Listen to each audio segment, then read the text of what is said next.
basketball court. Welcome to your Mqaa-Icbl 2025 Sunday matchup between your Diliman College Blue Dragons versus St. Clare of Caloocan College Saints. Let us introduce the starting fives for your both teams, beginning with your Diliman College Blue Dragons.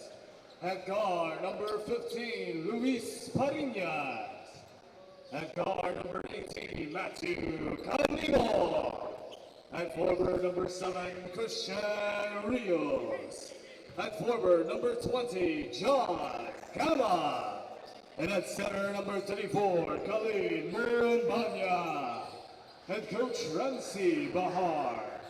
And now for your St. Clare of Caloocan College.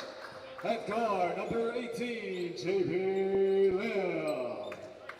At guard, number 16, Soy Escobedo. At forward, number 0, Justin Bautista. At forward, number 43, Clint Manzano. And at center, number 57, Babacar Undong. Head coach, Tony Gonzalez. Assistant coaches, Jeric Bailan, Gino Manansala. It's game time! And we are back live from the heart of Quezon City's Chinatown, Banawe Hoop Spirit Basketball Court para sa pagpapatuloy ng aksyon ng Manuel L. Quezon Athletics Association Intercollegiate Basketball League. Coach Chris King de la Cruz po. Kasama din natin later si Cheska Botin at the sidelines para dalhin ang aksyon para sa araw na ito. We have a double header game at hand. Diliman College Blue Dragons against St. Clare Saints. Later on, we will see Adamson Soaring Falcons against Villagers Montessori College as Khalid and Banya puts Diliman College on the board 2-0. Less than a minute gone by. Itong dalawang koponan po ito ay nanggaling sa magkahiwalay na panalo ng Miyerkules. Indong missing on a semi-hook for St. Clare. Diliman nanalo last Wednesday against CU Malolos. Mbanya back-to-back basket to make it 4-0. While on the other hand, itong St. Clare naman disposed of Adamson also last Wednesday at the Trinity University of Asia gym. Lim, left-handed layup, no go.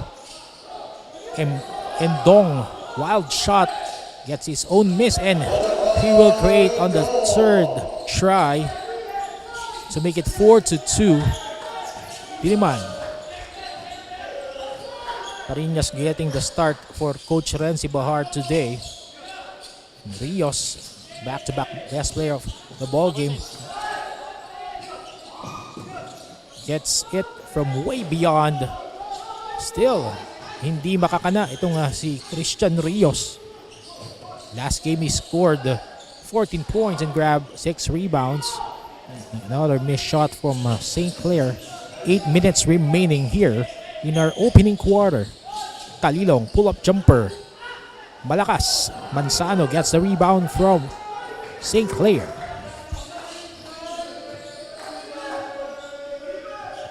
Para naman sa St. Clare, Babacar Ndong leading the way last game against Adamson. 13 points, 5 rebounds, and 2 assists. 3-point shot from the elbow won't go for Soy Escobedo. Kalilong surveying the floor for Diliman on offense. Gets it to Mbanya at the block against Ndong. Ndong bothering Mbanya, and last touch will be by Babacar Ndong. A shot clock of Diliman will be reset to 14 seconds.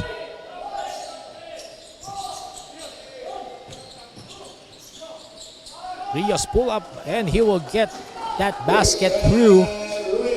Christian Rios first points of the ball game for him.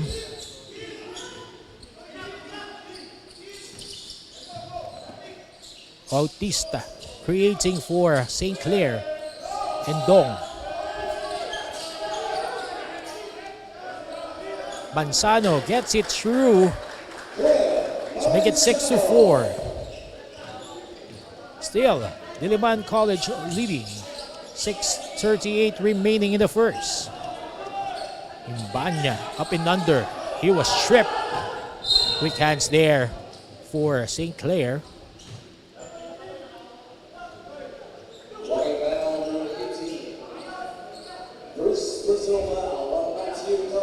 Matthew Calilong committing his first personal foul. 6.5 minutes remaining.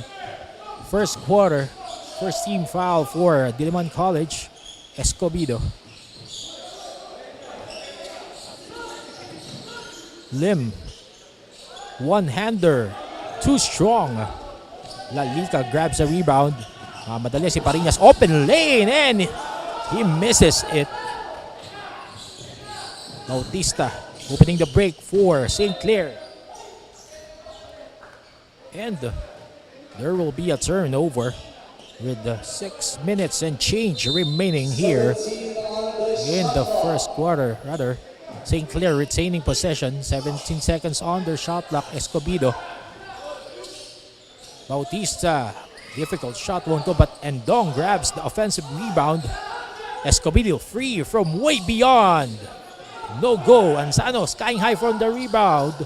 Gives it to Endong over Imbanya, but won't be a foul called. Tuloy ang action. And Rios will throw the ball away as Calilong couldn't keep up with that space. Masyadong nagmadali doon si Christian Rios. Di nakaabot ang pasa sa kamay ni Macho Calilong.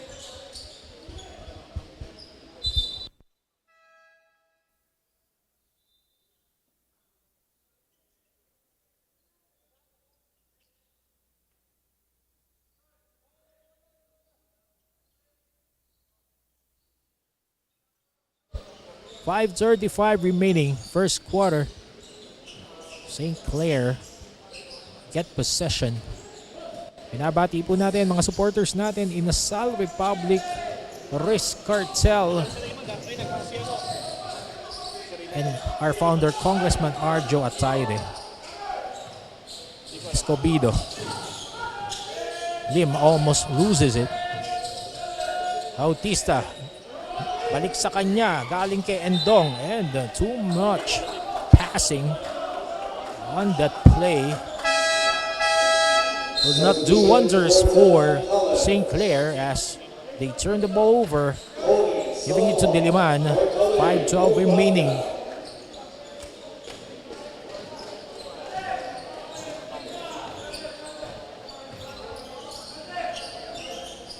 Rios gives it to Lalica. Calilong wanted to pass down low to Solomon Cone, who's already entered the ball game. Pinalitan si Khaliden Banya, who scored the first 2 baskets for Diliman. Still our count 6-4. Lamangan Diliman College over St. Clare for 58 in the first. Baseline inbound. Cone at the block against Endong. Loses his balance. Parinas recovers it. And the Lim will be called for the harm. That will be his first.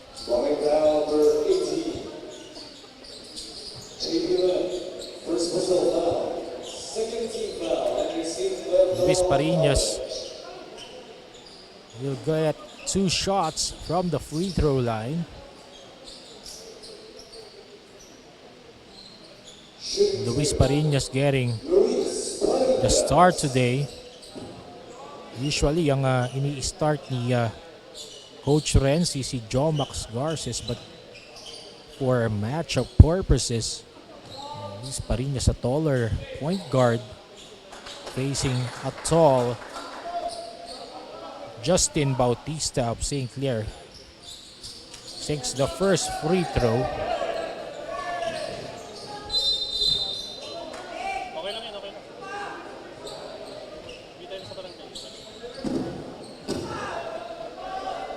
And I think there will be a double foul.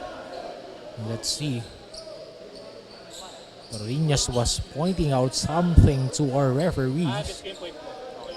Double foul has been called. Number 57. Double foul will be called against the two foreign student athletes of both teams, Solomon Cone and Babacar Rindong. First personal foul, second team foul for Diliman College.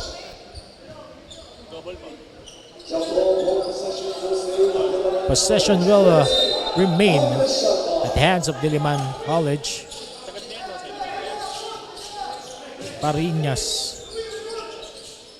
Rios finding Cone at the block, and Cone will be hammered underneath. Holding foul number 7. Freshman number 1. Luis Reyes. First personal foul.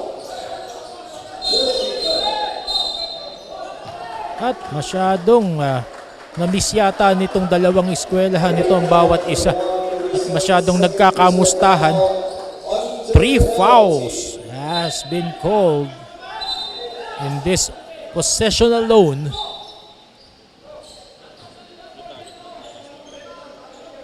Coach Gino Manansala of St. Clare having some clarifications to our officials.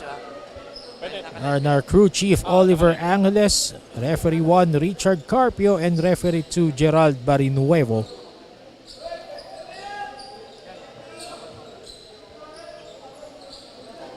.438 remaining in the first quarter. Warning on St. Clare of Caloocan College for improper bench decorum. St. Clare was assessed of a warning for improper bench decorum.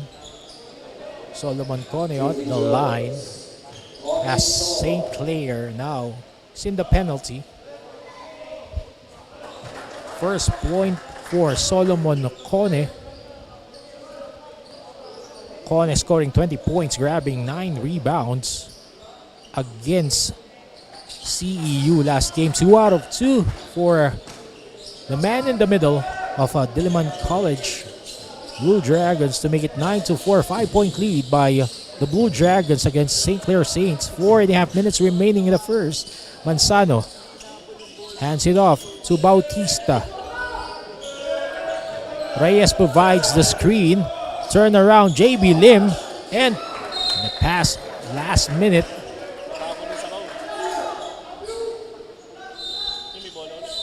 Couldn't handle it. Balik ang bola sa kamay ng Diliman because of that turnover. 4:13 remaining the first. Good defense by Solomon Cone, bothering there. JB Lim elected to give up the possession.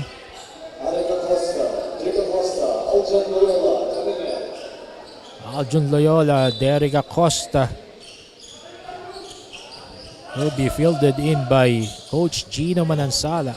Some adjustments for the matchup. St. Clair Kalilong. High-low play. Masyadong huli yung pasa.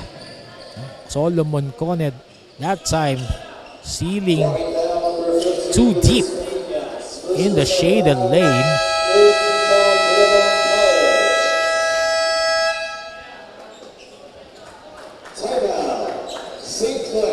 And Coach Gino Manansala would like to talk things over. They're trailing by 5 points, 9-4 against Diliman College.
And we are back here at the Hope Spirit Basketball Court para sa pagpapatuloy ng aksyon ng Mqaa-Icbl.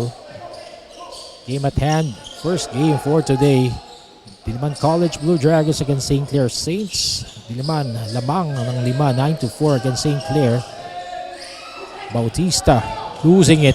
2-on-1 break. Rios gives it to Parinas. Back to Rios. Overshoots it. Good defense by St. Clair, never giving up. And Loyola will be called for too many steps. 3.5 minutes remaining in the opening quarter. Those little details matter. Matatawagan ka talaga ng turnover. Di ka magfo-focus in those little details. Connie on the other hand, off the block, turnaround shot, and it will trickle in. Solomon Connie has been showing us he has that range. Ito po ang kalamangan ng hawak-hawak ng Diliman College Blue Dragons. 11-4 off to a blazing start. Bautista, long shot from the elbow, won't go. Rios will give it to Parinas, who will start the offense for Diliman. Gives it to Connie inside. Good recognition by Parinas, seeing the mismatch underneath. At para po sa mga gustong manalo ng 500 pesos worth na GCash, eto na po ang una nating katanungan. Anong full name ni Arjo Atayde na founder ng Mqaa? A. Juan Carlos Atayde with the letter C. B. Juan Carlos Atayde with the letter K. I-comment na ang inyong sagot, pangalan, address at contact number kasamang hashtag Mqaa-Icbl. Sali na po! Nanood ka na, mananalo ka pa ng 500 pesos worth ng GCash. We're back in action. St. Clair now. What a reverse layup by St. Clair scoring there. Balik sa 5 ang kanilang hinahabol. 2:10 remaining in the opening quarter.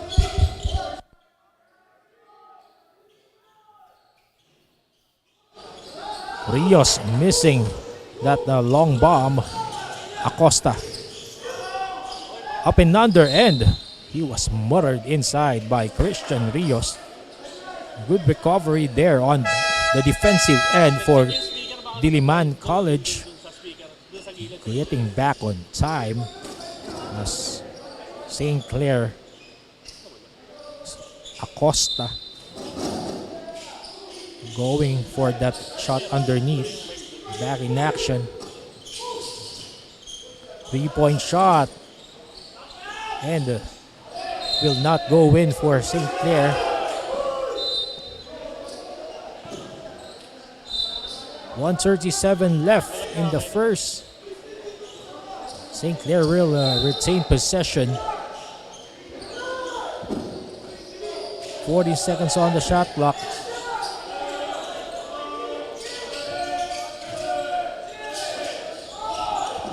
Loyola over. Connie will score.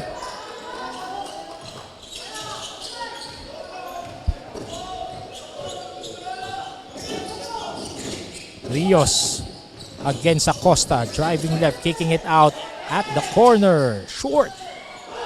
St. Clair winning the battle of the boards. And another score for St. Clair. That's Charlie Burgos. That's basket will prompt Coach Renzi to press the timeout bottom. Isang basket na kanila, 13-10. Magbabalik po kami.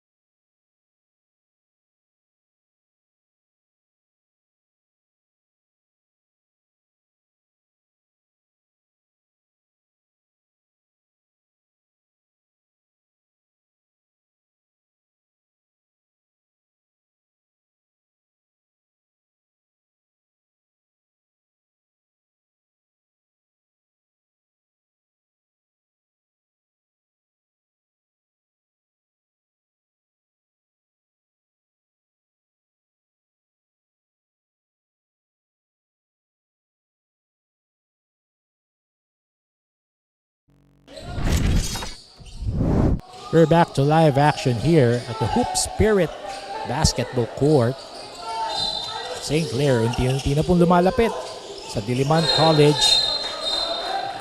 And top break for Diliman. Katawag lang ni Coach Renzi ng timeout. Turnover kaagad ang binigay.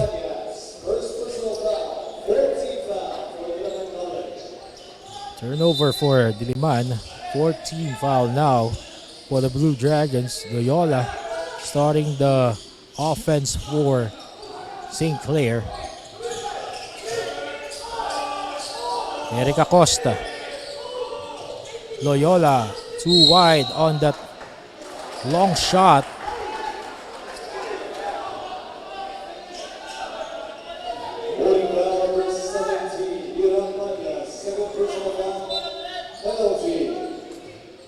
Manyas of Diliman will be called for a foul.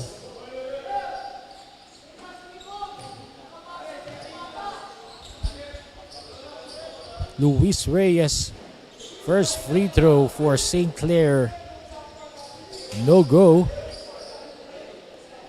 Si Luis Reyes hindi nakapaglaro sa last game nila against Adamson. 44 seconds remaining in the first quarter of our first game. Second free throw. 1 out of 2 for Luis Reyes. Make it just a 2-point lead for Diliman. Rios tries to find Cone, or rather Imbanya underneath. Again, Diliman going to their strengths, to their bigs. Kita nila wala si Babaka Rendong underneath and they will go to their strengths, their big men. Imbanya missing the first free throw. He was clobbered underneath. 32 seconds remaining in our opening quarter. Imbanya 0 out of 2 on that trip. 30 seconds remaining in our opening quarter. St. Clare inching closer. Loyola driving hard. No go. Imbanya gets the board. Tumatakbo ngayon ang Diliman College. Rios. Orlando Geteng. And hindi handa sa loob si Manyas para sa pasa. Could have drove strong. 5 seconds. Derek Acosta lines it up. And he will miss the 3-point shot. And that would be it for our first quarter. After a strong finish, Diliman will only carry a 2-point lead as we start the second quarter. 13-11 against St. Clare.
MQAA Saturday College Basketball action dito sa Hoop Spirit Basketball Court.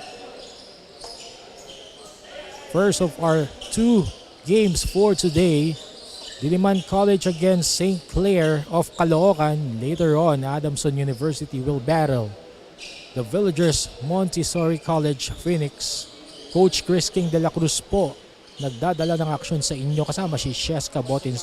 Speaking of Cheska, merong ibabalita sa atin si Cheska. Cheska, pasok. Ngayon, makikita natin ang both winning teams from the previous game last Wednesday. Both players Babacar and Dong from St. Clair College of Caloocan and Connie Solomon of Diliman College, which are the strands of their own team, are expected to lead once again today. Nagiging intense na nga talaga ang matchup na ito as both teams fight to bag that win. Let's see kung sino nga ba talaga ang mangunguna at magpaparamdam ng dominance sa laban ngayon. Back to you, Chris. Thank you very much, Jessica, and Coach Gino and Coach Renzi having some clarifications for our referees for today.